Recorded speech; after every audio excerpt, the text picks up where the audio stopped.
Now, people think you're the villain, though, child. No. It's not people. It's been planted. If I am the most reliable, if I'm the most responsible, if I'm the one that everybody vents to, then how can I be a villain? TOWANDA Braxton. Hey, Carlos. Hey, boo. Hey, boo. Hey. Were you paid a lot of money the first earlier seasons of Season 1? No. When you look at the Kardashians and you see these multi-million-dollar deals that they have as sisters, do you feel like because you and your sisters are Black women? Absolutely. You don't even have to finish that question. Absolutely. Answer this question. Name one Black family who has all those things. Oh, you want me to answer it? Okay. When you look back at the height of that show, do you feel like you didn't put yourselves in the position to have these multi-million-dollar deals that the sisters That's have? not it. I think a lot of it had to do also with greed. What we didn't know was how passionate you were about Kevin Sr. How passionate I am in regards to Tracy. What happened between the relationship between Tracy and Kevin to where you were adamant that you did not want Kevin Sr. a part of the show? I am a secret keeper. So there's things you know so much about Tracy and Kevin's marriage. So much. When was the last time you had a conversation with Kevin Sr.? I don't know. You guys just don't have a relationship. Who does he have a relationship with? This leaked video, what appeared allegedly, right, to be Kevin Sr. attacking his son. You and Trina have been accused. Isn't that hilarious? That have you seen the video before it was leaked? Of course. Was it filmed in the year 2024? Yes. People have said they feel like Tracy and her family's been exploited. Who's not gaining anything? Is there money? Who's not gaining anything? Who is gaining? Who's not gaining anything? Who is gaining? Who's not gaining anything? And one thing we're able to see on this season is you are a what? Oh, I'm engaged. Give it up, y'all, for Sean. So you guys are what? Engaged. You guys met for the first time in 92. the studio in 92. Yes. There was an instant connection. Sure. Yes. Were you two in a relationship at the time? Yes. I was not. You weren't, and you... What's the difference between this relationship and what we saw you having Andre? It died. Obviously, you guys co-parent. No, we don't. This is the co-parent. That's funny. I almost laughed. Andre isn't in the kids' lives? No, he hasn't been for the past 6 years, maybe. Hey Raindrops, make sure you like and subscribe to this channel. It helps build the channel and build our community. I love it when you guys comment and post. So remember, make sure to like and subscribe to this channel. The one that everyone... Are we filming this? Oh, we should be filming right. We're supposed to be filming this because you got to say that out loud, baby. I'll save it. Yes. I'll save it. Yes. Because this is good stuff. You know, we can just have conversations. Yeah, we have this thing in my family, like, so who are you? So there's 2 people out of your sisters. I'll tell you a story. Like when we first got engaged, I didn't sleep. I was so happy. I did not sleep. Literally. He slept, but he would wake up and I'd be like this. No, Tawanda like this. No, I went to sleep with my ring on for days. For days. It may have been a week, maybe. I want to get into It may have been a week. Raindrops on today's episode, Reality with the King. I'm here with reality TV royalty, Black music royalty. We got the Jacksons, we got the Partridge Family. Okay, we also have the Braxtons, and I'm here with the beautiful, the amazing TOWANDA Braxton. Hey, Carlos. Hey, boo. Hey, boo. Hey. How you doing? I'm good. See, people don't really know that we're boos. No, we don't. You know Exactly. what I'm saying? You know what I mean? See, this is the thing. I don't tell my business Right. to the world. Right. So it's not until I created this podcast that people are like, well, you know everybody. You love everybody. Yeah. I'm like, no, I literally know all the girls. Right. No, we've been friends for many years. A long time. And you are such a good girl. Thank you. You are. Thank you. Now, people think you're the villain, though, child. No. It's not people. It's not people. It's not people. It's those individuals who are stuck to me. And also it's been planted to me. That's a planted misnomer about me. Okay. Because you can't just become a villain. You can't just go to bed and wake up and say, I'm a villain today. Yuck, yuck, yuck, yuck, yuck. It don't happen like that. Either you are or you're not. I'm just saying. When, like... But the thing is this, let's just dive right into it. Yes, let's okay? go. Because I'm sure you've seen online. Mm. It's been, first of all, the Braxtons is back. Yes, we're back. Okay? Yeah. And it's funny because when the Braxtons started, social media wasn't as big as it is today. Right. So, what difference have you seen from Braxton seasons 1 through like 4 to Braxton's now with the height of social media and people having things to say every week? It's so many podcasts, bloggers. There's more bloggers now than ever giving their unsolicited opinion that they deem as facts. But I will also say that even though, we started off way back in the day, we're one of the pioneers, but we are the pioneer at WeTV, our viewers grew up. So even though you still have some of those individuals that they're just stuck and they have room to grow in places, of wanting to ride on the negative. You also have the individuals that are there that have grown and lived some life and life experiences to know that, that ain't right. This behavior ain't okay anymore. And I'm willing to look at it from a different perspective now. I think that's what's happening. How do you feel though when you see online that people have said like the real villain of the Braxtons is Towanda, and we have been misled, misguided this whole time? They have been promoting old clips of the Braxtons to prove this theory. It's like this conspiracy theory that Towanda Braxton is really the villain of the show.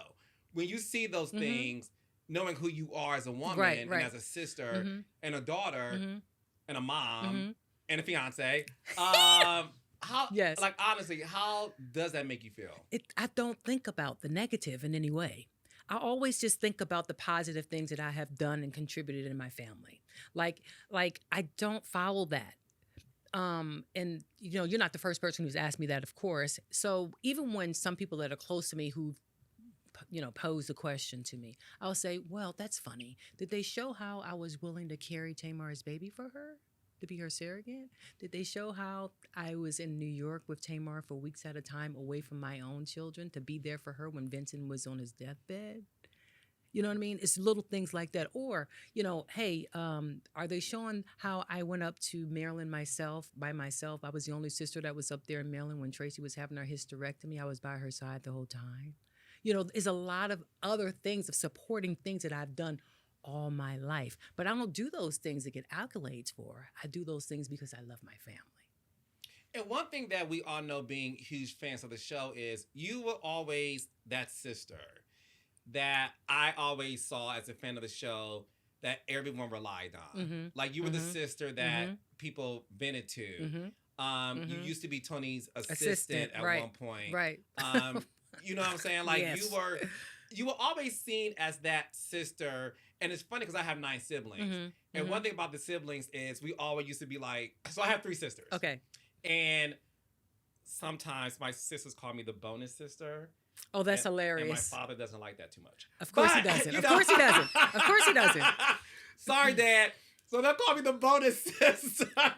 So we have this running joke about like, which one of the Braxton sisters are you? And depending on like what's happening in the world, I'm sometimes Tony. Gotcha. I'm a Libra. You're Tony. Right? Okay. Okay? Got it. And then they'll say, you're Towanda because you're the one that we all vent to.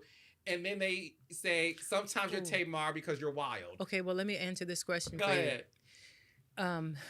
If I am the most reliable, if I'm the most responsible, if I'm the one that everybody vents to, then how can I be a villain? Well, that's the thing, because people have seen this season and, what they're saying is, let's talk about the first episode, right? You guys had a family therapy session. Right. And you and Tamar had an exchange. And there were conversations that you and Tamar were having at that scene. And listen, we know that everything doesn't get shown, right? Right. Right. So in the limited edition, scene, right? Limited edition. That's what it was. It was a limited edition. You have to understand. We were sitting there talking to this lady. You're not gonna sit up there and call that the limited edition. That is the funniest. I'm telling you, we were sitting there talking to this lady for about 3 hours. So why wouldn't it be a limited edition? You only got, what, 5 minutes? I think 10. It was a two-parter. I watched it. Again. We saw some of the first 5 episode. minutes. That was really 5 minutes. I mean, well, okay, yeah, maybe 10, because 5 minutes was Trina. And then, you know what I'm saying? So what I'm saying is, I mean, like, just taking that part of away, it was a limited edition because it was an extended conversation. It was an extended thing that actually transpired, which was beautiful to me because it was an honest conversation. And even when I did my interviews to talk about what was happening at that particular time, I'm like, listen, they were like, well, what? Yeah, were y'all arguing? Were you doing this? No. Why can't it just be we all just wanted to be heard at that particular time? So why do we always have to take that negative thing and make it blossom into something else? And I don't believe in pinning one sister against the other or creating a competition between us. So that a lot of times, even when we did our interviews to do the press for the show, they'd be like, well, who is the best this and who is the best that? And I would be like, well, we all are. Mm-hmm. We all are. Like, who's the best cook? My mama. Because you already know that. And this is the thing when you have a lot of siblings, and that's why I can relate to the show. Yes. Unfortunately, when you are a famous family, you already know, and this is probably by just trial and error, right?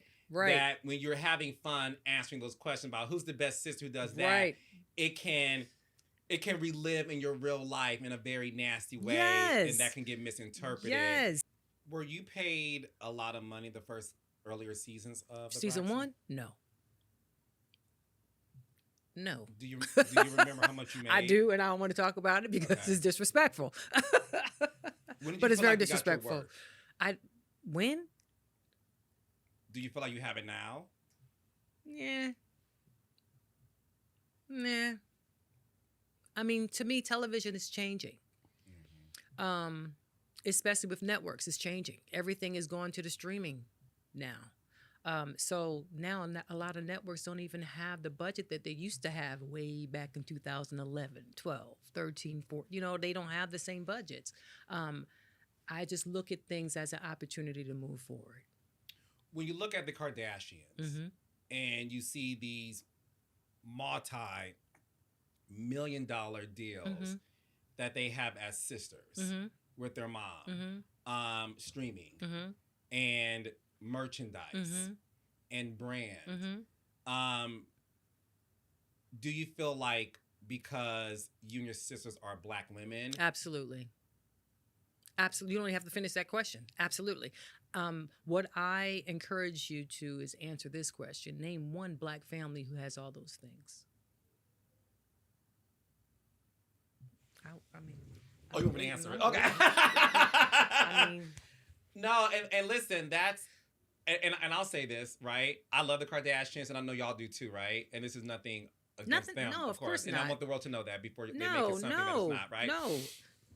You guys came to this genre and shut it down. Yes. It was... You guys reminded every family, even my 9 siblings, 3 sisters, 6 brothers, and I still was like, no, I can relate to these sisters, right? Right.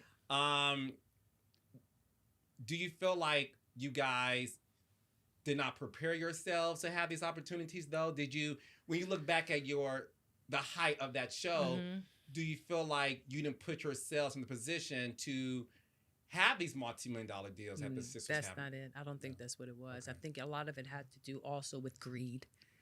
Not internally, but externally. External greed. That's what I think. But I also absolutely will stand firm 10 toes down with knowing and experiencing that it's because of the color of our skin. Period. opportunities, are it's different, presented differently.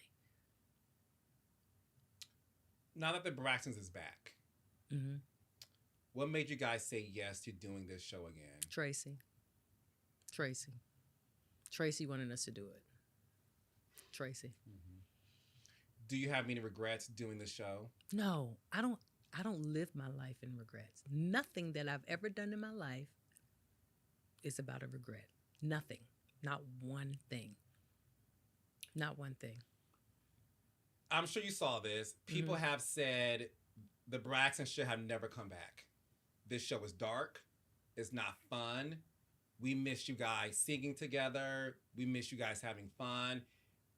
Rebooting the Braxtons was a bad idea, and it's very heavy, and this needs to be its last season. What do you have to say to that?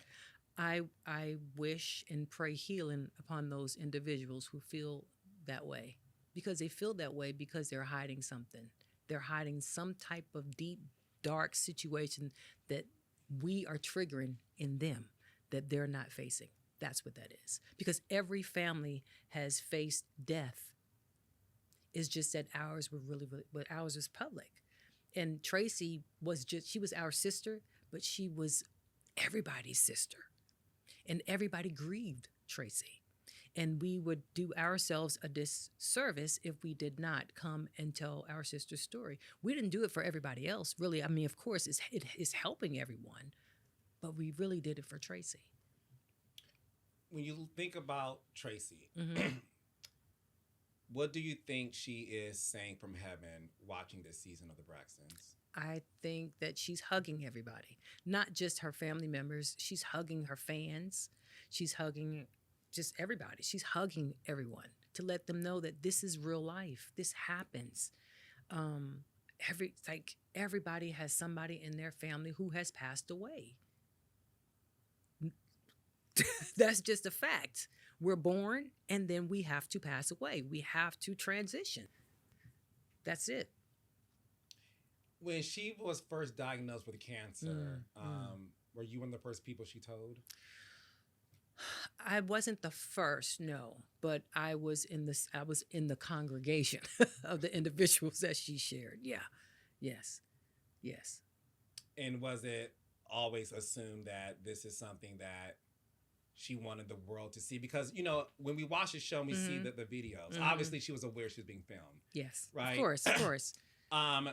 And one thing I know about a lot of reality stars, which I think is also a personal choice, and I also think it's a beautiful choice when you have that connection to the audience. Was it something where she wanted to, our audience has been a part of our journey for a very long time. Exactly. Was her mindset that I also would like for them to see this? Yes. All of that footage was approved by Tracy before she transitioned. There's some that I will never share with anybody ever in life because she was like, no, I don't want nobody to see that. But all of that was pre-approved.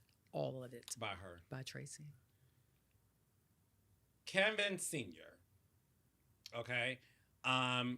We watched the show. We've seen his dynamic with Tracy. One thing we love about Tracy, baby, Tracy gave you everything plus more. Yes, she did. She did. She let you into her world, whether she was in Los Angeles, Atlanta, or Maryland, right? We saw the dynamic between her and her husband. And one thing that I know about big families is, and we'll get to your fiance in a second, I remember watching some of the latter seasons of the Braxtons before you guys came back. And it was like this known thing that when it comes to the sisters, that's your husband, that's your marriage, and it is what it is. What we didn't know was how passionate you were about Kevin Sr. I've never seen you. Well, let me just correct you. How passionate I am in regards to Tracy. To Tracy. Okay. It has nothing to do with him. Nothing to do with her. It's my sister that I'm passionate about. Got it. Because I want you to talk about that. Because, again, fan of the show. I have never seen you. I'm passionate about Tracy. Yeah. when you told OG the showrunner.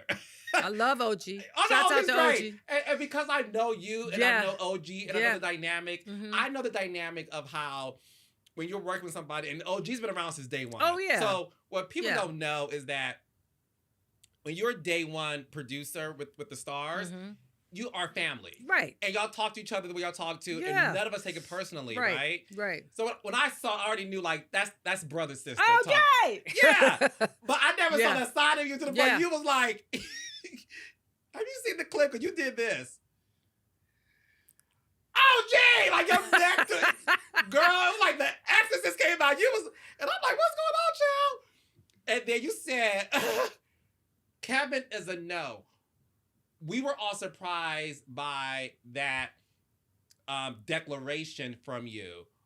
What happened between the relationship between Tracy and Kevin to where you were adamant that you did not want Kevin Sr. a part of the show? You have to also understand, I am a secret keeper. I will never, ever. I don't care who may drag me. As you know, there are people who have tried to destroy me and drag me. I'm never going to go in and drag them back just because. I don't do that. Nah. So there's things so much about Tracy and Kevin's marriage. So much. Not just about their marriage, about him as a person, as a human being. I would never do that. Ever. Ever. You can drag me, you can stab me, you can punch me in the head, you can drag my name in social media and the blogs, and that's not going to matter. That's not going to change my heart and who I am. I'm never doing that. Nope. When was the last time you had a conversation with Kevin Sr.? Just he and I? Yeah. What's the day? I don't know. You guys just don't have a relationship? No. Who does he have a relationship with? What do you say to people who say, well, y'all talk about him, he needs to be able I to don't defend say his himself? Name. I don't say his name. I didn't say his name here. Right. So Kevin Jr. Yes. Who you like to call Scratchy. Scratchy. Let's talk about baby. Twitter is on your ass, Tawanda. I don't care. No, I love. Oh, trust me. You are the reality star that I love. Who just doesn't care about. I don't give a damn. I don't give a damn. Follow the red dot. I don't give a damn. Follow the red dot. You see? And she's on key. Exactly. I have relative pitch. I do. So Scratchy. Yes. Baby. Yes. They said boo boo. Scratchy don't know he's Scratchy, child. He does. But what people always try to find a reason. And Sean and I went live with Scratchy. And he came out, he said, yes, my auntie, yes, she used to call me Scratchy. Because when he was little, his voice used to be scratchy. Okay. Like, for real. Like, he didn't talk for a long time. Like, when he was 1, he didn't talk a lot. When he was 2, he didn't really talk. Until my father had a piece of chicken, right? True story. Daddy was eating a piece of chicken over the trash can. And Scratchy said, Papa, can I get a piece of chicken? And his voice was real scratchy. Just like, my father was like, what? This boy can talk. See what I mean? So I used to call him Scratchy because of his voice. But what happened was when he got a little older, I stopped calling him that so much. But it seemed like he became my baby when Tracy transitioned. So he became Scratchy again to me. And I asked him, is it okay if I start calling you Scratchy again? He said yes. So that's where that is. Okay. Yeah. So I'm like his second mother. You know what I mean? He calls me all the time. I talk to him all the time. I just don't let the world know because it's not the world's business. That's it.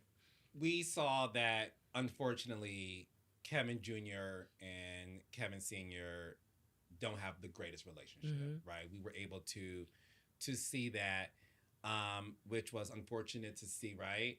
And then it came out, this leaked video of what appeared allegedly, right, to be Kevin Sr. Attacking his son.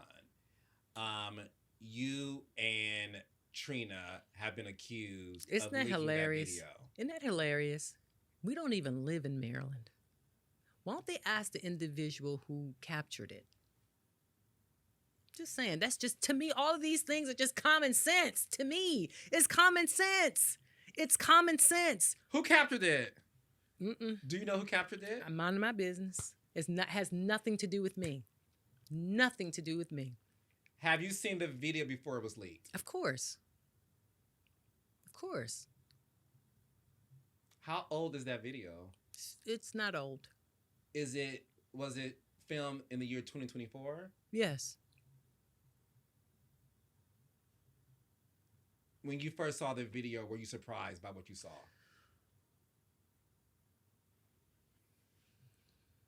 I was surprised that it was captured.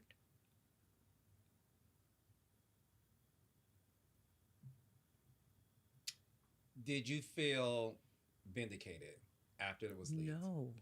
No. Because it affects my nephew. It affects my nephew. No. No. All of that isn't worth it. Not when he's already hurting. He's already going through this tumultuous time in his life with his wife. He just got a divorce. You know, he just found out he started getting seizures when Tracy's passed away. He lost his best friend and his mother, you know, and my niece, who was like his sister. No, none of that is worth that. No.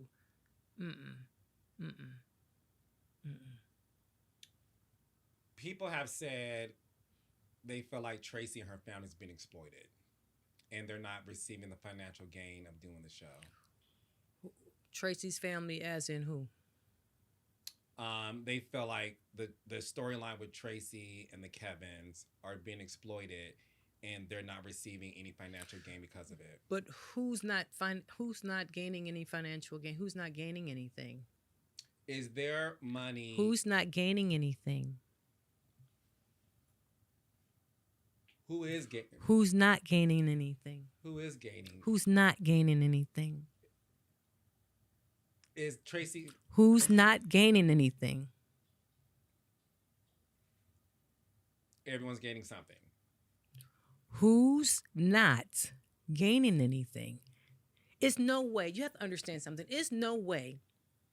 Even me as an aunt, I'm not, and not to tell the entire business of it because it's the business of it that me and my sisters decided to put together. Mm-hmm. However, it's no way that we will just sit here and allow our nephew to be a part of something and not get any money from it. Why would we?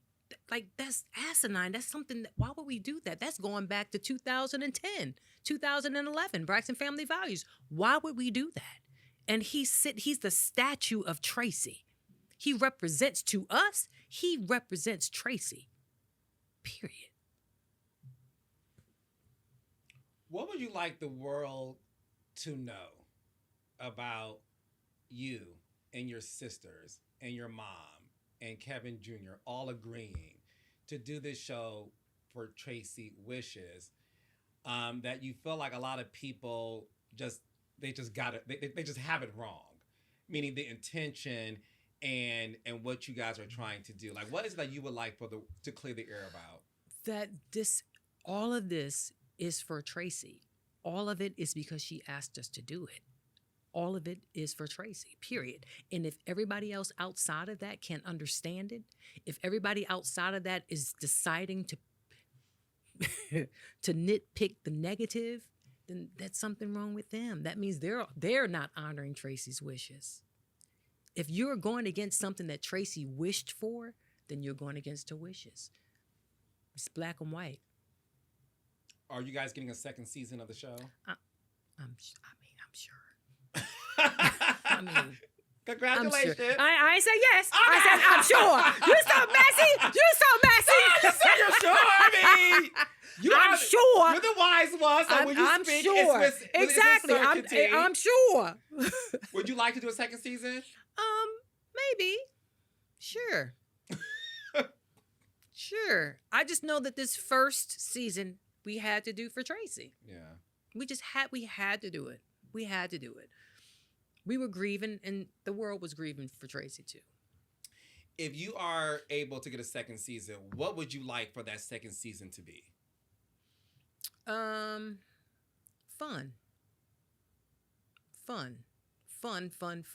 Just fun. I mean, of course, we had to go through the levels of our grieving because that's just the real thing.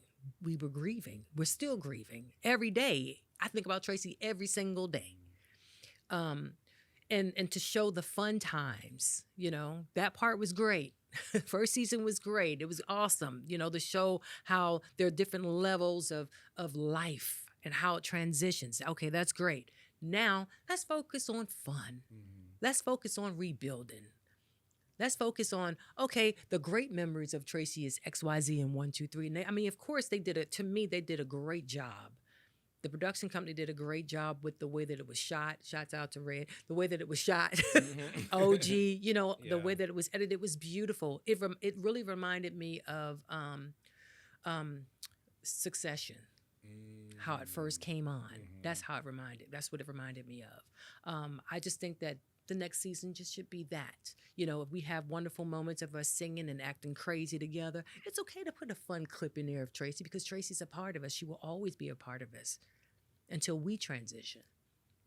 Do you guys have fun as sisters? Are you at that place where you guys have fun together? Yeah, we still have fun.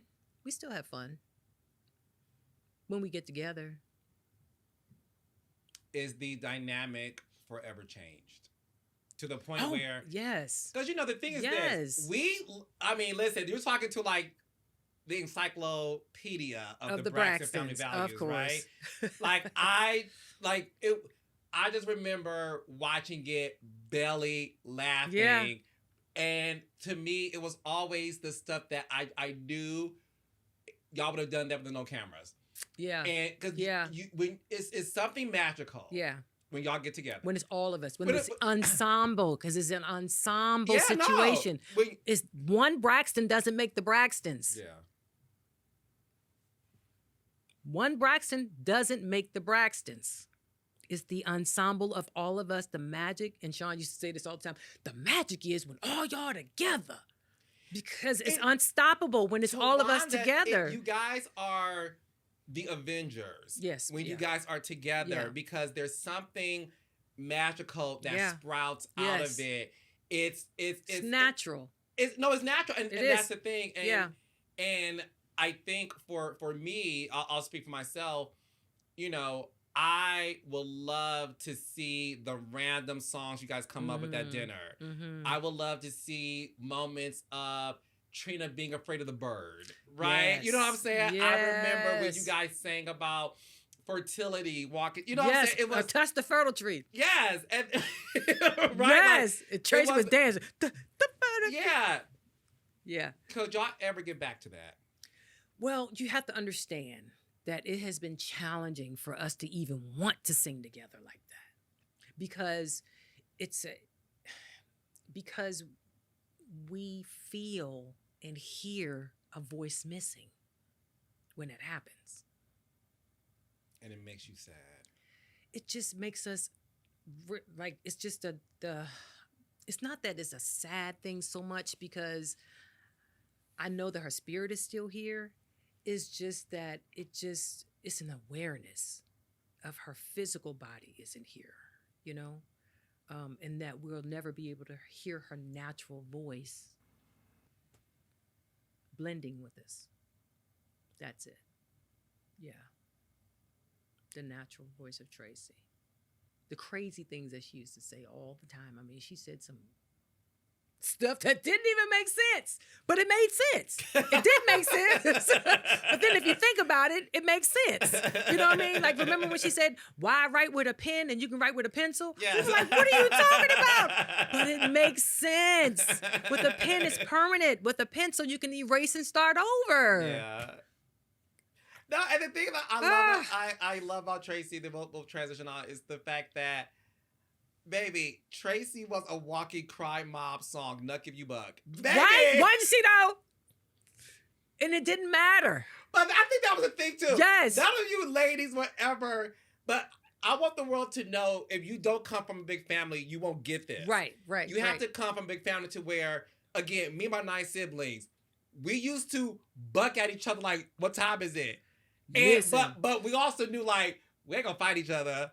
No. We're gonna touch each other. No. But we're gonna have those moments, and y'all all would look at her like when she cussed you out, cussed out Tamar, cussed out Trina, everybody. cussed out Tony. And y'all all, she didn't care. But the beauty of it that I think no one understands is the fact that y'all let her have it. Yes. You know what I'm saying? It was like, okay, girl. Tracy needed that moment. But there were some times I was like, all right, Tracy, don't hit her. Don't hit her now. Don't. There was a couple of episodes you see me tapping her leg like, Tracy. Don't. It's okay, Tracy. Tracy. I'm saying, Wanda. You know what I'm saying? Wanda? That's how she always was, even growing up. Wanda, you know what I'm saying? Wanda? And I'd be like, Tracy, it's okay. It's all right. Just let her, just go ahead. How does Miss Evelyn feel that her daughters are doing this again? Because she is the biggest fan of the Braxtons. Mm-hmm. Well, she was just happy that we did it for Tracy. She was happy that we did it for her. Mm-hmm. And one thing we're able to see on this season is you are a what? Oh, I'm engaged. Oh, me? Are you talking about me? Tawanda? Oh, yes, I'm engaged. So this is the thing.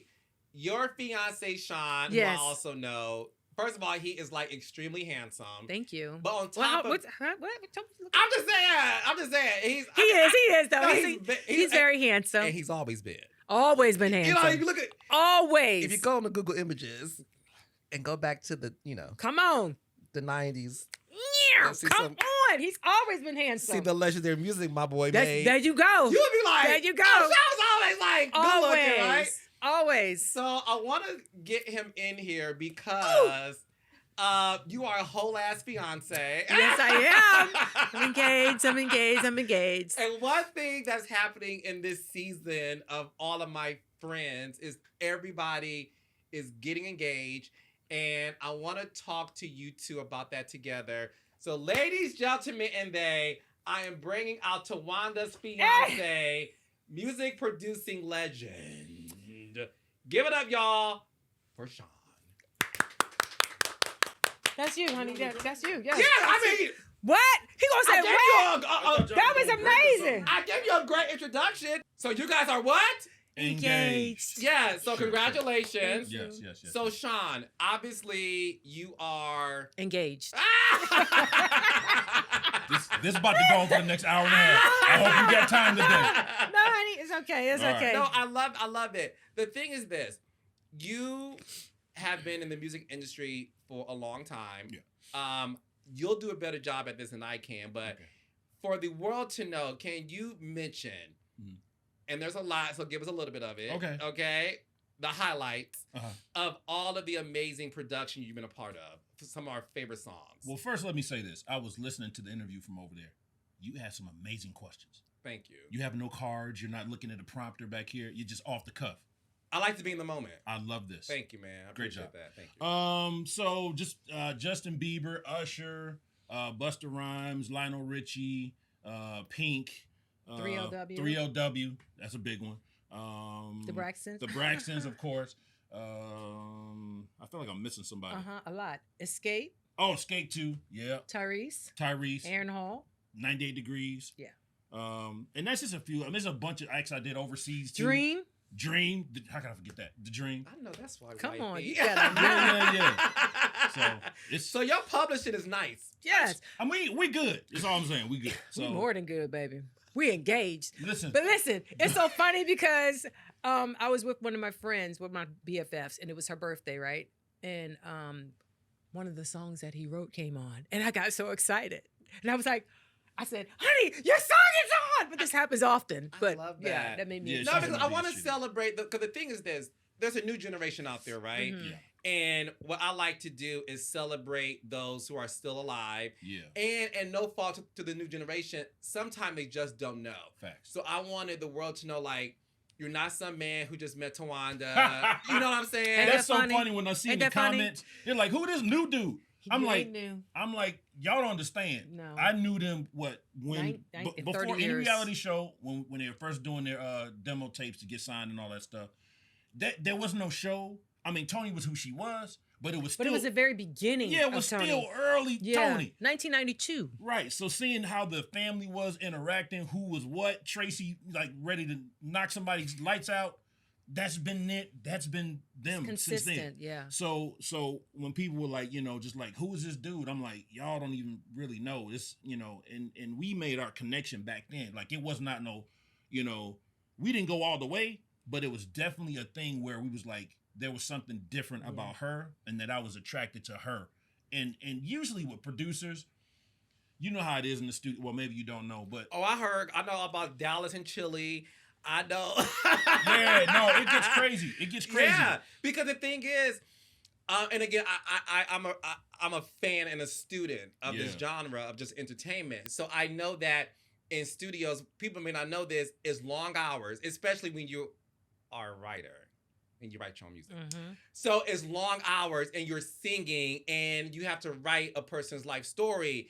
And you're just there, and the engineer's mixing, but the artist can't lead because she got to do the stacking the vocals in the background. Right. So there's so much, you're with the artist more than you're with your family. 100%. So go ahead. And then you have these intimate moments. I mean, especially, with producing vocals and stuff, when you're trying to get the best out of somebody. So, encouraging them, you know what I'm saying, comping vocals, saying like starting with certain sections of the song because you know that their voice is, stronger at that time of day, getting to know them, their nuances and stuff like that, what encourages them. So you kind of develop this relationship with them. And sometimes, if you're not, I guess, if you're just about the lifestyle and not really caring, you'll just exploit that with all the artists. But I really wasn't on that. There was other people around me that was really on that. I really wasn't. So when we made the connection, it was authentic. It was real. Very. But why didn't you guys pursue it at that time? Were you both in other relationships? She was trying to make love to me a lot. Not then. I mean, it was not telling the truth. It was crazy. Why is he not telling the truth? She kept trying to make love to me. Carlos, Mr. King, I'm telling the truth, Why are you telling the Remember when what's his name? You can tell the truth. No, okay, what's Tawanda, you was fast. No. No. Hold on. Let me say. Tawanda, was you fast? No. Miss Abden raised some fast children, baby. No. Y'all were PKs. No. Let me back up. She was not. I was joking. But can I just tell? Can Go I say ahead. it? All right. So we didn't know each other in a biblical sense.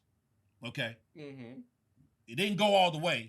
Well, first of all, I thought you said you're gonna let me I know, tell honey, it. but you keep skipping stuff. So what I skip?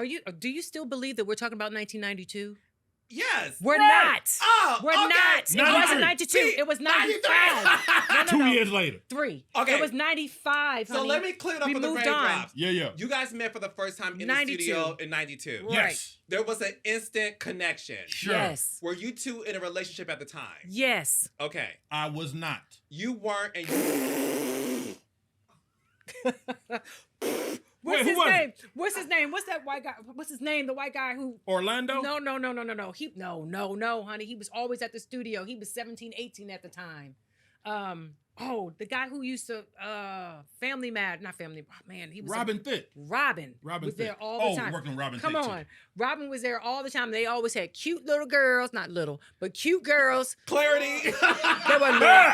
They were little. Facts, They bro. were no. Didn't do it. No Kelly. So no, it wasn't that. What I mean by little girls, you know what I mean? They had always had cute girls at the studio, like always cute girls. Come on. What that got to do with me? And I literally just said I wasn't about that life. I didn't say you were about the life. In his defense, but he wasn't in an exclusive relationship. Facts. Okay, Thank you, Mr. King. Were you in? You had a boyfriend, a fiance, or just boyfriend?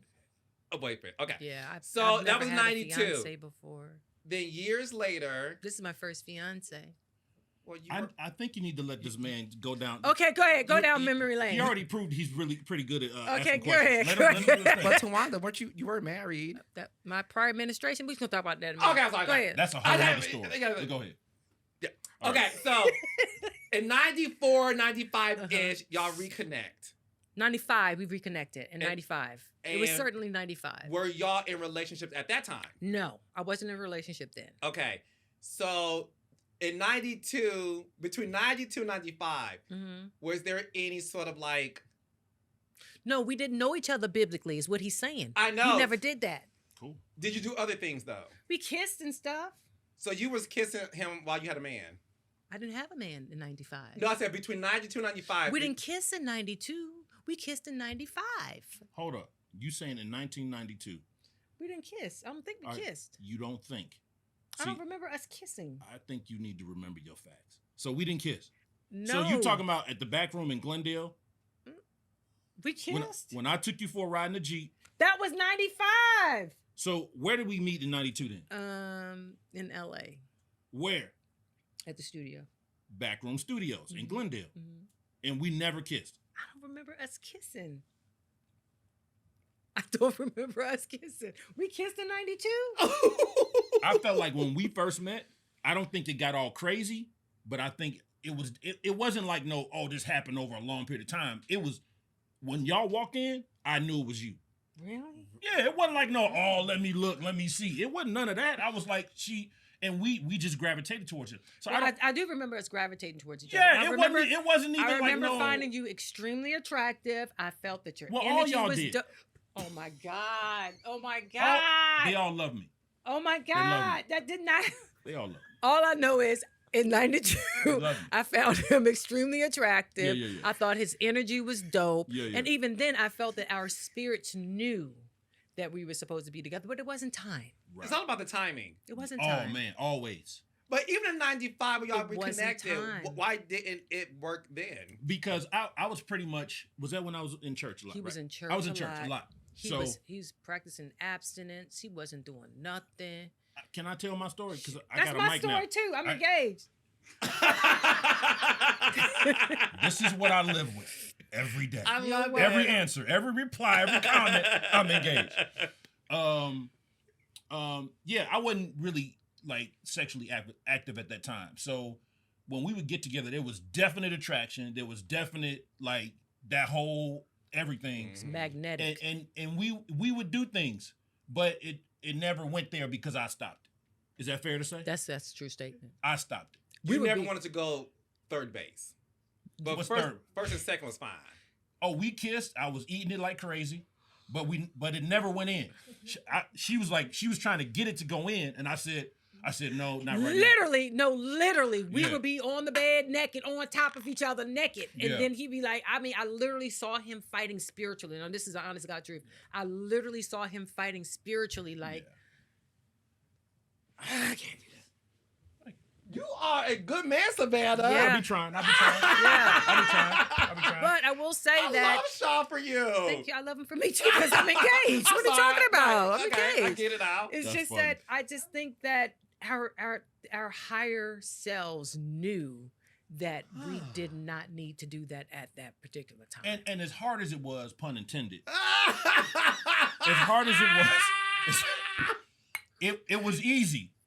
And the reason why I say it was easy is because, yes, I was attracted. Yes, we wanted to happen, and like it was, but it felt like it just wasn't. We shouldn't. So it was easy for me to say no, but it was hard at the same time. When you made that decision to like practice abstinence, obviously what we have learned a lot lately is the music industry and how in some cases salacious it is, predatorial in some instances. Was your decision to go that route with like really being like focused on God and the word is because you just saw things that was happening in the industry at that time that you felt like this is just too sinister or something? No, like our environment was pretty controlled and closed. So if something was going on, it's because somebody wanted. We weren't like brought to these Hollywood parties and like, oh, what's going on? We weren't like that. It was kind of like we grew up in the industry. Shouts out to my cousin Tricky Stewart, Laney Stewart, Mark Stewart, Legends. Judy. Yeah. So we've been doing this. Kook. Jason Weaver's my cousin. Kook Harrell's my cousin. So we've been doing this, and Kook Harrell, everybody's worked on everybody from Rihanna to Jesus. We've done it all. So we grew up in commercials, movies, jingles, just everything. So we were never wowed by it. So you couldn't be like, oh, here, sign this contract, or we're gonna give you this. We was like, we'll let our attorney. So we was never like wowed by it. They were already seasoned. Yeah, we were already seasoned coming into the game. Right. I had done a movie, a Disney movie, and I was like 10 years old with Mickey Rooney. I was on the back of the S-Curl box. So I was used to dealing with people. He did a commercial with Michael Jordan and Max Headroom. Yeah. That was him. Yeah. I love this. So we knew what was going on. So it wasn't that. It was just kind of like, okay, you know, I'd always kind of grew up in church and like had that connection with church. My mother was over the youth ministry and all that stuff. So I would, you know, donate time, tracks, like we would do like plays, stuff like that. Just different things. So I always felt the connection there. But when I started to get older, I started feeling like as I was making more money, that I need to be a little bit more responsible with my spiritual health and what I'm doing in my life and who's in my life. So that's why I was kind of like, let me just go this way and walk this out. And, you know, like she said, I don't regret anything. You know, it made me who I am today, and it preserved us. Because I feel like if we would have done that, we wouldn't be who we are today. I agree. You know what I'm saying? I agree, honey. So, how did y'all reconnect years later? You want me to tell us, or you? Because you love telling my stories today. I don't know. Your stories, honey. I'm a part of it because we're engaged. Of course. All so what happened in 2015? As he proceeds. because there's two sides to this. Go ahead, it's baby. Two sides, right? It's a two-sided I story. think we're pretty accurate on it. What I mean by that is two sides because let me tell you the story. So in 2015, we were working on our Christmas album, right? So now, prior to 2015, every time I would see one of his family members, I would always ask about him. Where your cousin at? Where your cousin at? And they would be like, oh, Sean, oh, he good, oh, he this, or he that, right? And I'd be like, nigga, can I have what's going on? I didn't know any of this was going on, by the way. I always none asked of them niggas was like, yo, Tawanda looking for you. I'm like, all right. I always asked, okay? Yeah. So anyway, in 2015, we were working on our Christmas album. And we were working with his cousin. And I said, in my mind, in my spirit, I was like, I am not going to leave this studio without getting Sean's number. I'm going to find out where the hell Sean is, right? And I said, where your cousin? Oh, Sean? Yes, Sean. The cousin I always ask about. He was like, oh, well, can I tell this part? I guess. I don't know.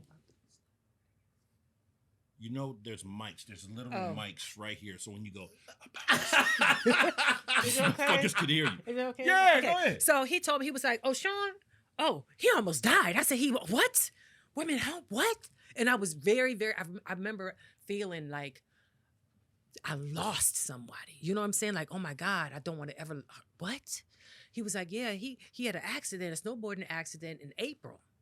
It was the same year of 2015, April. And I was like, wait a minute, what? He was like, yeah. He said, yeah. Oh, and Sean's divorced. I said, put him on the phone right now.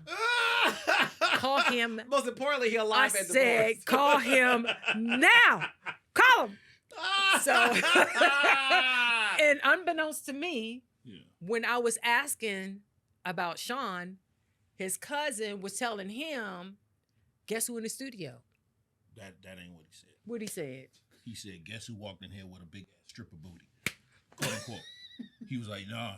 I was like, who? He was like, bruh, Tawanda. I was like, what? Now, prior to this, I had been hitting her up on Instagram. So this is... Hitting her up. Got it. Okay. I be hitting her up on Instagram. Hey, what's up? You know, hey, it's me. Because she would call me... BB? BB, right? So she would call me BB. It was, why BB? It's a whole thing. So... I have time. Of course you do. Okay. We'll get to that sticky note. So I was hitting her up, never respond. So I was like, okay, well maybe she, you know, no big deal. I ain't take offense to it, you know, it was what it was. Keep it moving. So then he hits me up. He's like, yo, she just kept talking about how big her was, how her body was, all this. I'm like, all right, that's dope. He was like, yo, is it okay if I, you know, hook y'all up? I'm like, yeah. So then we talked on the phone. And basically, we talked every day since then. Literally every day. There's not been one day we haven't talked to each other. And it felt like y'all just like... Oh, yeah. We just picked right up. July 19th, 2015. Yep. And I was standing right in front of a Mexican restaurant. Yep. On Foothill. Talk to me about Sean. Because, like he was intimating earlier, people don't know the history. So, unfortunately, the new generation... oh, this man saw the Braxtons using Towanda to get on TV. Sean's using you, Towanda. He wants your money. He wants the fame. He wants all those things. Talk to me about who Sean is to you and the reason why you have been smiling ever since you walked into this room. Right. Yeah. Even before then, I've been smiling because I'm engaged. Sean is a comedian. He's a provider. He's a leader.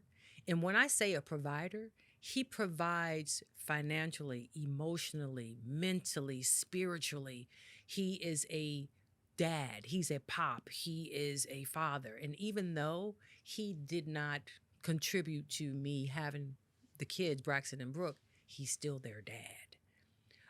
He made a choice to be in their lives. And I think that that's amazing. He's just an amazing man. I am. He's talented. He's extremely talented. He's creative. He has a lot of wisdom. And we build together. What's the difference between this relationship and the one we saw you have with Andre? It died. The other one was dead. It wasn't supposed to be that way. I wasn't supposed to be with my prior administration. Your prior administration? Uh-huh. What does that mean? My prior administration, my person who had children with me. Is that one of your regrets? No, because I have Braxton and Brooke. Meaning the marriage part. No, well, I had to get married in order to have Braxton and Brooke. I didn't get pregnant till after. Got it. Like a year after we were married. Yeah. Because what we saw throughout the show was the dissension between the two of you. Mm-hmm. And you did look very unhappy throughout the years that we saw the show. And that was the entire time that we were on that show. Meaning, when we first started in 2000, first of all, we signed a contract in 2009. We started filming in 2010, and then you guys started seeing what was filmed in 2011. So that entire time, and then during that time, I was separated. We were legally separated. So, yeah. And the relationship now is what? I don't know. Y'all don't talk? What you mean relationship? I mean, obviously you guys co-parent. No, we don't. This is the co-parent. That's funny. I almost laughed. I'm not being. I'm no, not being you ain't throwing no shade. You just asking a regular question. No, this is because you would assume. I'm not saying that just to say for shits and giggles. This is the co-parent. We co-parent our children. Andre isn't in the kids' lives? No, he hasn't been for the past 6 years, maybe. Why? Almost 6.5. You probably have to ask him that question. I don't know. Well, yeah. Yeah. I'm sorry. I'm not. Yeah, the kids. They don't miss nothing. I'm not either. Yeah, they don't miss a beat. Yeah, they're good. Yeah, they're loved. They're provided for. And we have these moments where we have family meetings where we have real conversations. Mm-hmm. I mean, like real conversations, and we talk about that. The kids when we first started dating, I encouraged them to go to counseling. Yeah, her to get the kids in counseling so they could kind of talk about this thing. Because if you have you have a father figure or a brother figure or whatever you want to call it, and then he's gone. How does a person deal with that? You know what I'm saying? I grew up with no father in the home, so I was used to it. Come out the gate, boom, I boom. wasn't. She wasn't. Right. So it's a way, you have to navigate that on purpose. Yeah. When your mind isn't completely grown, you kind of put it in these compartments and you feel certain kind of ways, and So, but we've had conversations with the kids. They're good, and they're maturing, so they're starting to see. The choices and the clear contrast between what was and what is. Mm-hmm. Mm-hmm. So they didn't see this. Yeah, they didn't see this. They didn't see us. They didn't see all this. Hugging, laughing. They see this now. Yeah. So it is totally turns Brooke's view into what is to be expected. Right. And Braxton of how he's supposed to be or how he's supposed to provide. And right. be present. Right. And listen, I wasn't there physically because I didn't see, how he contributed or what he didn't or any of that. I just knew when I walked in, and I know it's gonna probably sound crazy, but I had to create structure. I had to create order. And I know when there's order and structure, you can blossom from that. Because when I know at a certain time or this is expected, we can have a conversation about what's expected of you. But if there's no expectations, if if everything's just a miss, there's really no direction, no vision, no foundation. Mm-hmm. So, just getting them in counseling, making them, accountable for different chores, checking up on their homework, picking them up from school, dropping them off to school, having conversations Getting about them a car. Huh? Letting them have a car. That's a whole thing. Wrecking my car. Right. That whole kind of thing. Going through all that. Yeah, we've been through it. Braxton getting his first job. Me motivating him to do that. Teaching them how to cut grass. Teaching how to cut grass. Going fishing. Like all of these different things, they didn't. And unfortunately, before I got there were some things said about me to them. And they were what? They were young. 12? They were young. Hold on. They were young. Back. So when they entered into the situation, they were younger than 12. Yeah, they were younger than 12. Mm-hmm. So I had to fight through all those things that were set up for me to fail or to doom. But actually, it was for my benefit, because now they're able to see, oh, that was said. That's not true. That was said. That's not true. Oh, now I'm seeing with this, my mom is finally happy. She's smiling. She's engaged. Yeah, that too. But they were able to see that. So now it's just like when we have the conversation, they don't feel like they've, and if they need anything, they notice. Yeah. Come anything. Pop, I got you. It is what it is. Was their father saying things about them? I heard. He never said it to me. Him about to the children. To the kids. Yeah. I want to talk to you about this because a lot of women are either told or believe this, that when a woman reaches a certain age and she's divorced and she's with kids, that it's hard for a man to step in, and it's hard for a man to desire a woman who's coming in with children. And here you are as a black man entering a situation to where this woman who you had a crush on and y'all play footsies. Sure. In the studio. Right. In 92, 95. So, but you stepped in. Yeah. And you loved her so much that you knew you also had to make sure to gain the kids' respect first and then hopefully love after that. As a black man, where we unfortunately don't hear a lot of stories of black men stepping into a foundation to where this woman has kids and they're not like 9 months old, they're teenagers. Sure. And you stepping into a situation to where unfortunately their biological father isn't co-parenting with them. What made you say, I'm still going to pursue this relationship? Because oftentimes, and you tell me if I'm wrong, oftentimes that may scare men from pursuing it. Well, I think it has a lot to do with, personally, I'm going to speak about us. It had a lot to do with her.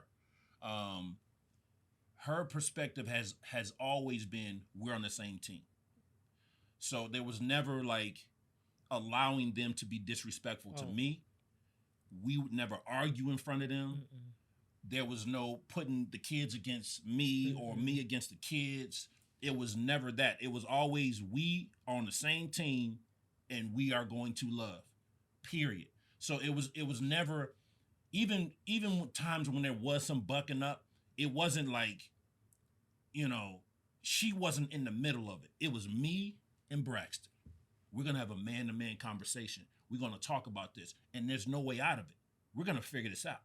You know, it's another control. What's so fascinating is I know women who have kids with another man. Right. And she meet this new guy. Yeah. I know lots of women who tell the new guy, that's my son. You don't discipline him. I'm not dating you. We're not gonna do it, because I'm not coming into a potentially volatile situation where you're making me be an outsider. Now, understand there has to be relationship and times and things evolve. But if you coming off the rip like, that's my son, now because I don't know, depending upon age, when you talk about an 18-year-old, 19-year-old, that's a whole ass fucking man. So now you got me in close proximity to another man that possibly does not respect me or does not have the same agenda as I have, is to be on the same team. And when you have these opposite ends going like this, it's a recipe for disaster. If she would have took on that position, we wouldn't be together. I have options just like she got options. So she made it easier for me to be able to come in and get to know them, to love them, for them to respect me, for them to honor me, and for me to respect and honor them as well. It's a two-way street. I didn't come in like, all right, give me 12 push-ups and you stand over here. It wasn't like that. No. So talk about that, because it my audience is largely black women. Yeah. And I'm sure you heard this too, where they're like, that's my son or my child.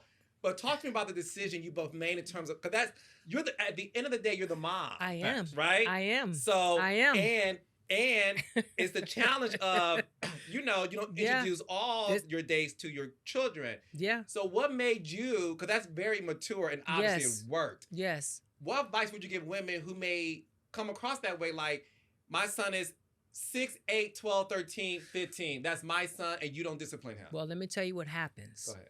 If it's not checked now with another man, a positive male role model to be in their lives, they're going to start bucking at them. That's what's going to happen. Because even though we love our sons, we don't know how to really raise a man. We don't know how to raise a man like that. I don't know how to teach my son how to cut grass. I don't take out trash. You know what I mean? He was like, Brack, you got to take out trash. Everybody, that's what you do. That's what a man does. You know what I mean? You have to. You as a mother, you just got to step back. You got to step back and just let it be. You just have to. But there's so many layers to that. It is, but women get what I'm saying. You have to step back and let it be. And what I'm saying that to say is this. This is another part of it. I'm saying, honey, another part of it is this. We like to protect our sons. We like to protect them, but we're doing them a disservice by protecting them that way. Of saying, that's my son, you don't say nothing to my son, that's my son, but you're going to allow your son to disrespect you? Because that's what's going to happen in the end. But I think women need to get to a place. You have to get to a place, because before we reconnected, you were not ready to have me. I was not ready. No, I wasn't in that space. No, I agree with that. Let me finish. So you got to a place where you're ready to receive good. Once a woman gets in a place, or a man gets in a place to receive good, God can hand you the ball. Yep. So until you there to receive the ball, it's that whole conversation is not going to happen. Like, this is my son, blah, blah, blah. That means you need to go back here and receive the ball. And until you can receive the ball, none of that even matters. And that's what happened. You were ready to receive. I was ready to receive. So it was, and I'm not going to say we're flawless. We have our disagreements. Of course, we've evolved. Right. But it was like this.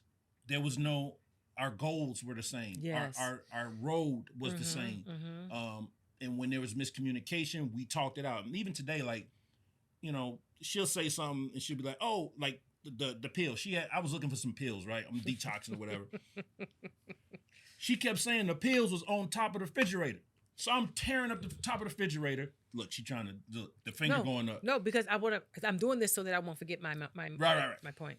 The whole time, they was right on the counter on top of a $1 bill, right? And I saw her right before she got back in town. I'm like, all you had to do was tell me look other places. But I swore because you said this. So it's these little like communication things like, oh, when I said this, I didn't mean this. Or, or I was really, or I forgot to leave this, put this in. It's just these little daily things, you know what I'm saying? And that sometimes if unchecked can get big to become other things. But but I will say that typically, if I say that something is at a particular place, it's usually at that particular place. 99.9. 99.9.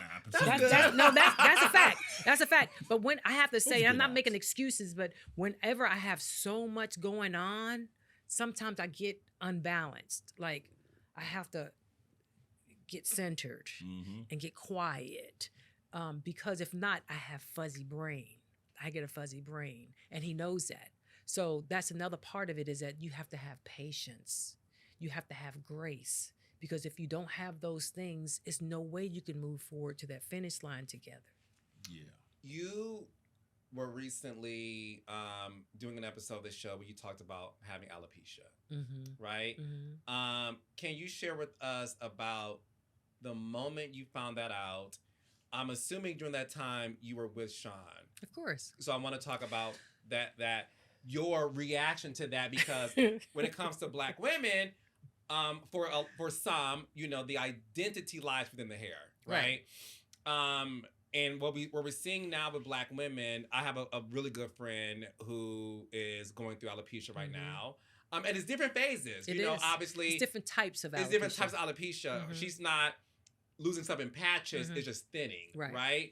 Talk to me about that discovery and the pivotal role you played into that, because were you still attracted to Towanda? Did you feel like, is my man gonna be attracted to me knowing that we not got the same barber? My barber is him. So anyway, right. Stole my haircut. I did. Transparently, growing up, my hair was always different from everybody else's in my family, and I knew it. I didn't know what it was as a little girl. But growing up, I was like, my hair's a little different. My hair's thinner than everybody else's, you know. So when in 2000, when the first show came out for the Braxton Family Values, and I wore pigtails, right? Even though I knew prior to then that my hair was thinning, and by definition, I knew I had alopecia, by definition, I wore pigtails, and I did it so that I can cover up the sides. I did it because I call it Black people gel. You know, the black gel. If you use black gel, you can hide your hair more so than anything else. It's almost like it was a tint in it, right? So I had the part in the middle. It was hiding here, and it would hide the top of my hair. But then after a while, it started getting really thin. So that's when I started wearing amazing weaves and wigs, because I was like, I'm just going to hide this forever. That's what it was. I was just going to hide it forever. No one will ever know. No one will ever know. She'll never know. He'll never know. We'll never know. That's how it was for me. So when Tracy got sick, and we all agreed to cut our hair except for Trina, because she said her face was too big. So we all agreed to cut our hair in solidarity for Tracy. He cut my hair. But I'm skipping a little part, because another thing that happened was Miss Charlotte, who does Glow Skin Enhancement. I have a skin and scalp line with her, and she was like, you need to, really do the scalp line, for people who have the shaved look or the bald look, so that their scalp can look as clean as their skin. All of this, and I was like, let me put a post-it in that. So I went downstairs. This is literally what happened. I went downstairs and I said, so honey, so I have alopecia, right? So Miss Charlotte that's how I did it. And I kept talking. And he was like, no, we are not skipping over that. Oh, yeah. Wait. I was waiting for her to end so I could be like, let's go back to that age. That's how he was. He was like, we ain't skipping over that. What do you mean? How do you know? He had those questions. And I was like, honey, by definition, I know that I have alopecia. He was like, we're going to the doctor, and we need to get it diagnosed. So we went to the doctor, and she said that I had alopecia. But before all of that happened, there was a conversation happening. She would always have weaves, wigs, that sort of thing. And I'll be like, look, why do you have to have this on for 24/7? Like 365. I went to sleep and I had it sewn I'm trying baby. to run my fingers through it. And it's like, it stopped. I'm like, bro. You know what I'm saying? Like, yeah. Because one thing I've learned too is men don't like all that weave and stuff. And bruh. I heard y'all don't like it. Y'all don't mind the natural hair. Bruh. I've heard that a lot. I want all of it natural. Yes. And we had this conversation when we first started dating. I said, we were talking about getting married, and I said I would never marry a woman that has a weave or a wig on. I told her that. Factoids. 100%. But see your face, everyone's like, how could you? But that's where we are, being honest with each other. Yeah. Like we were just having a real conversation, And this before any of this, because when we first started dating, I was like, nah, I don't want to get married. She was like, cool, we happy. I was like, good. But I kept encouraging her, take the weave out. Like, come on, man. Like, what? All the time? Like, you work out in it. You go work in it. You come back home in it. We make love in it. I sleep in it. You better believe it. You do cartwheels in it. You do everything in it. I'm like, come on. Like, when you going, like, you got to sport the natural. Like let your hair breathe. Like, all this. And all this. We even have an episode on our YouTube. Shouts out to King Ladybug. Yes. All right. On YouTube. Yes. There's an episode called To Weave or Not to Weave, where we have this in-depth conversation about her wearing a weave. And I'm just like, look, I don't know what's going on underneath. And at this point, she knew in the back of her head what was going on. I knew, and so that Magic. So there are only certain individuals that I would allow in my head. Right. Honestly, I can count on one hand, for real. So Magic was there at that particular time who was doing my hair, and he knew it was just an unspoken thing. Yeah. They just didn't say it to me, but we knew what it was. Yeah, but I didn't know, and I'm the one laying with you. So I was like, we got to have a conversation about this. Yes, but let me just put a pin in that. To answer that one question that you had, it was about embarrassment too, of him seeing that I don't have a lot of hair, or I have beautiful hair, but it's not a lot. So what's the point of having hair when you don't have any? If that makes sense to you, I you know totally what I mean. Get it. Yeah. So it was shame of, oh my gosh, I'm embarrassed because I don't have. Wait a minute, I have to answer his question first, honey. But go ahead, hurry up. Come on, let's go. Whatever. That's just like a guy who decides to shave his head because he's embarrassed to walk around looking like George Jefferson or Fred Sanford. It's the same thing. But different, and I think it's even elevated even more sensitively because I'm a woman. Oh, it's way more high end. Yes. And you're a black woman. Yeah, but what I'm saying is, I'm having a full conversation with you, all of me, and you're only having a 35% of you conversation with me because you didn't say that other portion. I could have this, or this is going on. I did not. You're right. Right. I'm not denying that. Hold on. But Yes. That's what hurt it. That's important. Yes. The stuff you don't say. And you know, we can go down this road if you want to. Right? Yeah. It was what was not being said. It was what was not being communicated.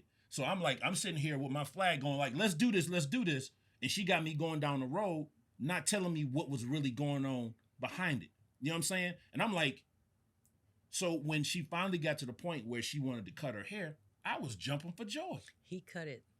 I cut it. And I kissed her head and I said, honey, you are beautiful. He did. Period. That's exactly what happened. He cut my hair. Because I had seen you without your weave that one time at the Four Seasons. Was it Four Seasons? Yes, it was a Four Seasons. Four Seasons Calabasas. It was the one in it doesn't matter. All right. So she had taken the weave off, and I'd seen her hair, and we was doing it, and my hands is going through her hair, and she had told me, she was like, you the only person that's seen my hair like this, blah blah blah, whoop whoop whoop. So I'm like, all right, cool, but I don't care about that. I don't want the fake. I want the real. I don't want no BBLs. I don't want no titties. I don't want no fake lips. I don't want none of that shit. None of it. So this, to me, is the most beautiful period. As is. Do you have brothers? Right? But no, Can we clone you, Sean? Right. I want to. It was a beautiful thing for him to cut my hair. It was beautiful. It had to be because, look, it's beautiful to know that you loved her in her natural state. Yeah. Period. You know what I'm saying? From head to toe, right? Head to toe. From head to toe. And the fact that, listen, not everybody can rock this look. Yeah. Listen, you've always been beautiful. I have to agree with your fiance. You look way more beautiful like this than the pigtail. And you know, I'll tell you the truth. Okay, yeah. You are stunning. Right, you're way more beautiful, and to me, this is my opinion as a fan of you and the show and everything, and seeing you guys grow. I feel like you're way more confident in yourself. You have this poise and this sort of like soul that really reeks confidence that I didn't see before in the Braxtons. I always felt like. and it could just be me, and I could be 1,000% wrong, right? But I always felt that you were confident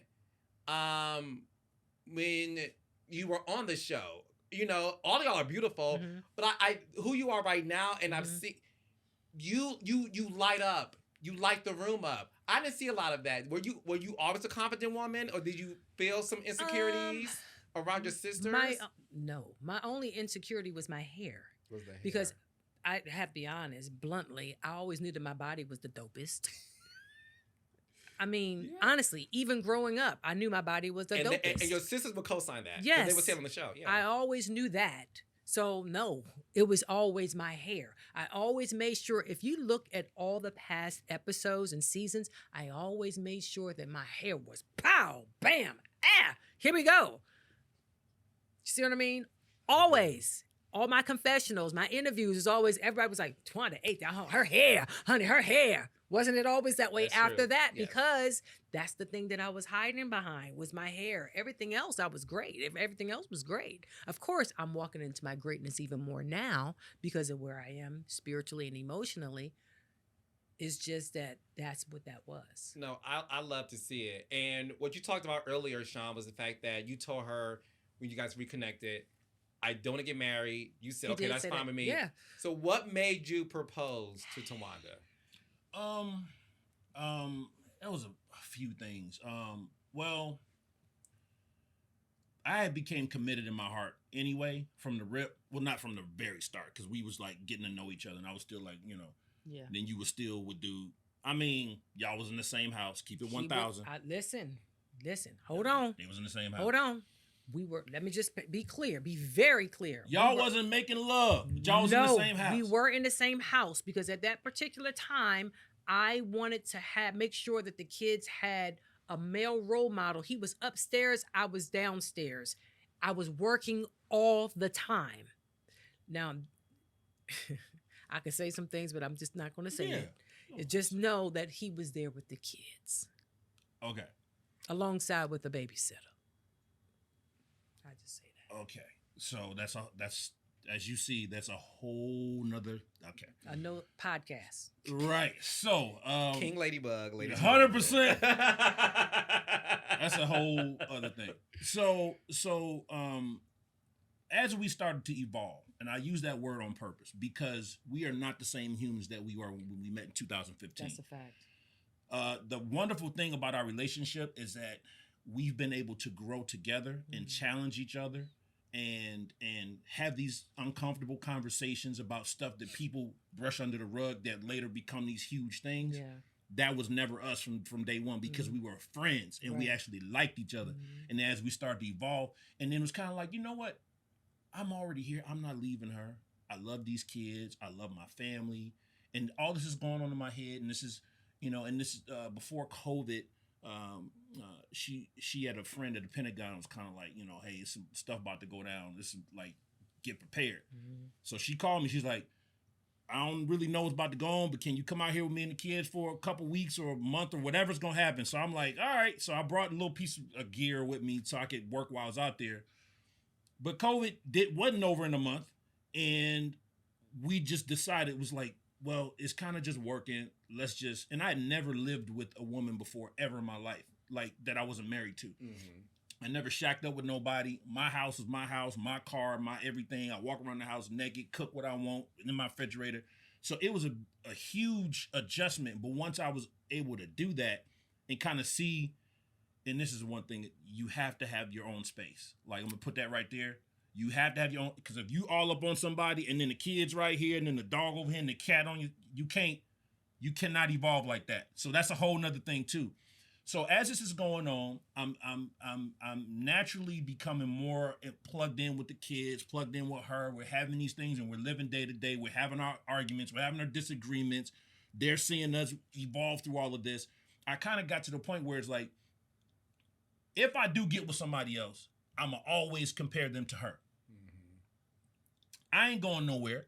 She ain't going nowhere. So I'm going to commit first here. So I'm not saying I was out in the streets, but it's one thing to be with somebody, and then it's one thing to be like, okay, I'm marrying her. It's different. It's a different type of maturity. It's a different type of assuming responsibility.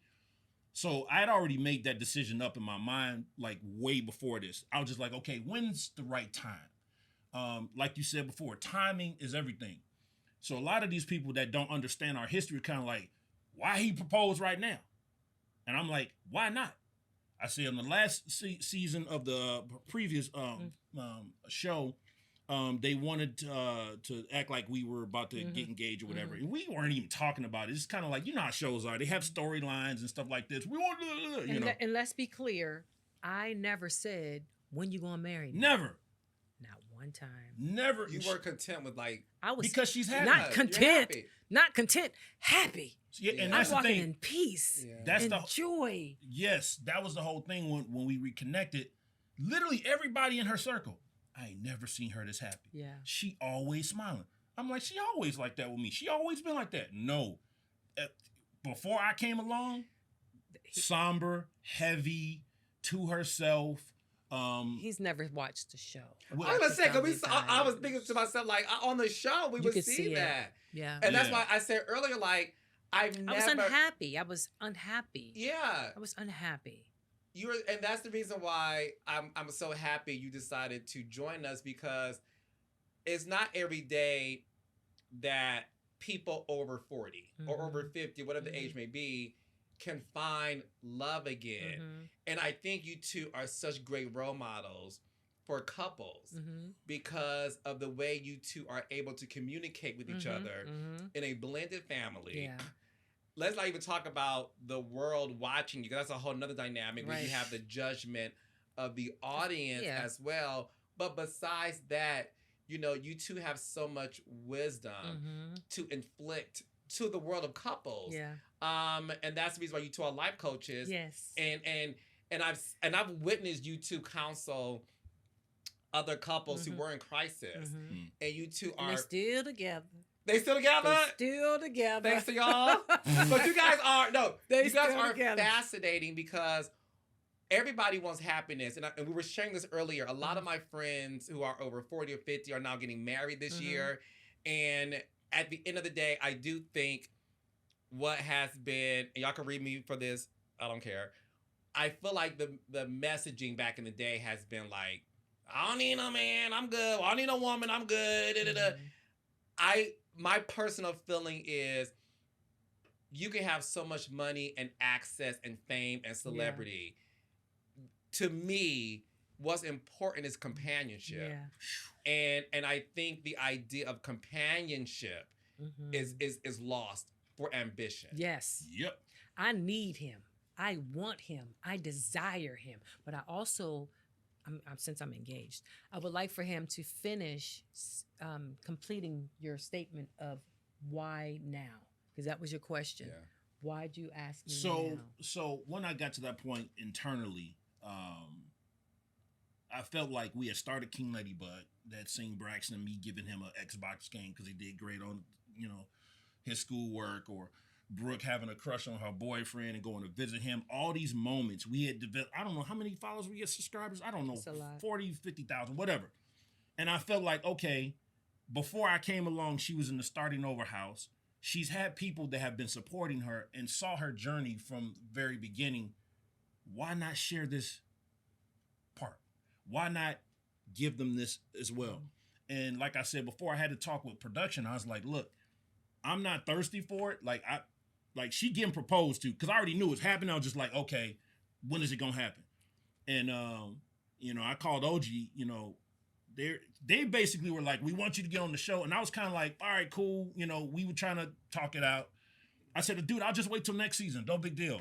They were like, no, we can't tell Tawanda's story because she love you and y'all together and it's the family. But I'm like, all right, cool, no worries. But I said, look, I'm proposing to her soon. If y'all want to be involved with this, great, but I'm not going to allow y'all to fuck my shit up. I was like, do not tell nobody. Don't tell nobody with the last name Braxton. Don't tell nobody else. Don't tell the camera guy, the sound dude, nothing. They was like, okay. So we tried to work it out, and then it just happened to where that last, when Cedric and Tony was doing the show, I was like, I called OG. I said, look, I'm about to do it. I said, now, and at this time, they weren't even planning to have cameras there. And so much happens behind the scenes, and you know this. They weren't even planning to have cameras there. I was like, bro, I'm getting on the plane. I'm flying her there. We going to the show. I said, I got the ring. It's in my pocket. I said, if y'all, it would behoove y'all, because I feel like it's right for y'all to be there to capture this moment, because I feel like it's a magical moment. So he was like, dog, bet, all right. So he called up Red and everybody, and they was out there. And they worked it out on the back end of whatever, to make it make sense in the storyline or whatever. But Trina was there. On stage, everybody was there. Yeah. But the thing is, I had no idea. Yeah, because she was never like, yo, it's been these many years, blah, blah, blah, you need to do this, or what are we? She was just happy. She is just happy. We fine. We can be in Paris, we can be in Dubai, Thailand, we can be at the house, we can be in line at the post office, we can be walking around Target. It's happiness. It's happiness all the time. And what I mean by that, I'm not saying it's always perfect. It's not. We ain't had disagreements. We ain't never been like upset with each other, slept in different rooms, or I went out for a drive, or she, had to have her alone time. Like we do normal couple things, but at the end of the day, I just realized at one point that whatever was going on, it wasn't malicious. She wasn't trying to hurt me. She wasn't trying to belittle me or disrespect me or, go behind my back or whatever. It was never that. It was always from a place of love. And once I got there, the rest was easy. Because the part with men is we need to know if we can trust you for real. Mm-hmm. For real. Not for a year, not for 3 years, but like, we need to know. And once you can make that decision and be like, okay, cool. Boom. Yes, because men, I'm going to move on, but I feel like when it comes to a man, he needs to know I can literally leave my bank account open. Yep. With the account number, yep, the ABA, like all those things. Mm-hmm. And I know at the end of the day, she's not going to do anything in addition to trust her with your life. Yeah. With your life. Facts. Yeah. And because for a man likes to come home to peace. That's it. He wants peace at home. And what one of the things that is a requirement of that is knowing that he can trust his lady. Mm-hmm. See, listen, as a gay man, I know a lot about relationships. I'm just saying. Wait, you gay? I know. You never told me that. Shocker. All this bass in my voice. I just can't take it. So is there a wedding day set? It is. Wait, are we talking about that now? Yep, it is. Okay, yeah. It is. When's the wedding? March 22nd, 25. Am I invited? You want to come? Yeah! All of you want me there? Yeah! Absolutely. I just created more. Remember, I just created more save the dates today. Yes. Oh, okay. Well, listen. Is it a big wedding, a small one, medium? Define big, medium, small. Okay. No, fair question. Fair question. Okay, go ahead. What do you think is a big wedding? Over 100 people. Bruh, ours is extra. Right, 100 people is a big wedding, right? Bro. I went to a wedding in Paris, okay? Yeah. Like 2 weeks ago. It was, I think, like maybe 40. And what the beauty of it was, Jennifer Williams Gold, because that's her full name now, she said her dream was always have, for her wedding, for it to feel like a dinner party in Paris. And she got everything she wanted. And it was the most beautiful, magical thing. It was like maybe 40, 50 people. I love it. So that to me was like a very small, intimate, that's amazing small. That's wedding. really small. Yeah, so that's it was really so small. But I also went to I produced and went to Nene Leak's wedding when she remarried Greg. Right. And that was like 300 people. Okay, great. Yeah. So let me tell you my theory though. On a scale from Jennifer Williams Gold to Nene Leak's the second time around. Nene! Well, listen, first of all, I'm engaged. Second of all, I've never had a wedding. I'm the only girl in the family who's never had a wedding. So this is a big freaking deal. We're having 500 people. You understand? No, it's not going to be 500 though. 350. Okay. In Atlanta. But let me tell you how I look at it. Season 2 Braxtons. Let me tell you how I look at it though, honestly. Let's just say it's 300 people, right? that's only 150 people plus one. If you think My about man, it, Sean, I'm gonna guess max. Sean is gonna contribute 75. okay. Max. But guess what? Pick That's me. Please 75 pick me. plus one. No, That's go ahead, Sean. 150 people. Okay. I originally wanted a small wedding. Oh. It just kept creeping and it kept creeping. My list, like 22 people. See, I know. Like it's That's not it's- including your grooms, got your guys. all right, 29 people. No, it's not 29. Carlos, It's 90% of this 50. list It's 50. is all her. And that's okay. And this is why I had to propose the way I did. Because not only would she not be like, hey, when you gonna marry me, she would also talk about how she was never really officially proposed to. I wasn't. He just came. Well, from what she said, I wasn't there. I'm gonna tell you the truth. It was always two sides to every story. It's the truth. But here's the thing. This is what I don't do. I don't go, okay, because she said it, it's true for him. Yeah, you don't do that. No. Yeah. Because I wasn't there. And I could simply be like seeing the situation and be like, well, honey, all he was saying was this. Or all he meant was this. You know what I'm saying? So I honor her feelings and how it made her feel. So she didn't feel like she was properly proposed. Hold on. Properly proposed to, number one. And number two, she never had a wedding. Ever. So she was always helping other people, all her other sisters. I did. Picking out colors, I doing did. dresses, I did. all this different stuff. And Facts. I want her throughout this whole I thing to did. be celebrated and to All take of these them. moments in when she's sending out the invitations and she's filling this out and picking this and doing it. I want her to be so happy and celebrated every step of the way so she can be like, at the end of this, and when the wedding's done, to be like, I did it my way and it's good. What? Oh, my turn. That's. You may speak. What's wrong with you? That's a signature Anyway, relationship. right.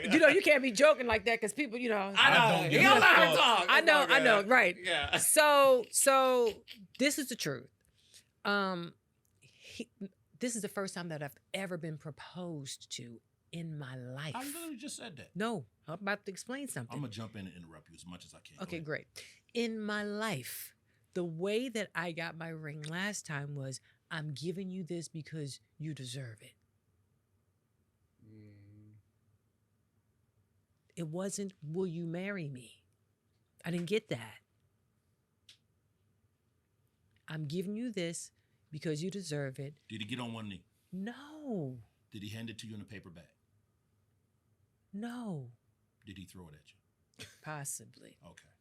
You My point say is- this and it's so unromantic. Right. It's I'm so- saying, and then one day he said, come on, let's get married. We got up. It was one Friday. We got up and went to the courthouse and got married. It wasn't a thing like that. You know what I mean? So this is very, very special to me. And is a man that I absolutely love with my whole soul, my whole being in this dimension and another dimension and another universe and another lifetime. I'm always going to choose him. That's where I am. It just hit me. The reason why a lot of stuff is going on that may appear negative in your life, just based on like social media and stuff, is because the moment you reach pure happiness, that's when the devil tries to interrupt your peace. And it hit me in the last 30 seconds that you are now getting everything you deserve. Yeah. You have a man who loves you. You've been proposed to in a beautiful way. You are about to have a big ass wedding that you never had before. Yeah. And you now get to enjoy the process of planning it because it's for you. It's for me. And this is your season. It's your season of happiness. And sometimes when that happens, the devil uses it as his workshop to like interrupt you. You know this is being a PK. But I promise you, in that very moment, in the last 30 seconds of you telling your story, my spirit was overwhelmed because it hit me like a ton of bricks. And it's funny because, and I want to end with this too, because originally it was supposed to be me talking to you and Trina. And the beauty of all of this is I am way more thrilled that it happened the way it's supposed to happen because you know I had all this set up child, they didn't show up, it was the whole thing, and everything happened for a reason. Oh, you shady. That ain't what I heard. That ain't what I heard either. Pick me. Pick me. That ain't what I heard either. Go ahead. Go ahead. You go first. He pulling the mic up. He about to start Go ahead. some shit. It's okay. Listen, because like he said, hold on, honey. Hold on, listen, because like he said, he was overwhelmed. She confirmed like he said, he's overwhelmed with knowing his spirit knew. His spirit knew. His spirit knew. His spirit knew. I text Tawanda. She said, "Is Trina there?" And then my assistant. He said, "Who's your sister, Ashley?" And she never texted me it's back. It's Ashley here. Hey, Ashley. Hey, girl. Hey, Ashley, girl. It wasn't Ashley. It wasn't Ashley. But just like you said, listen, honey, just like you said, the devil always busy when you happy.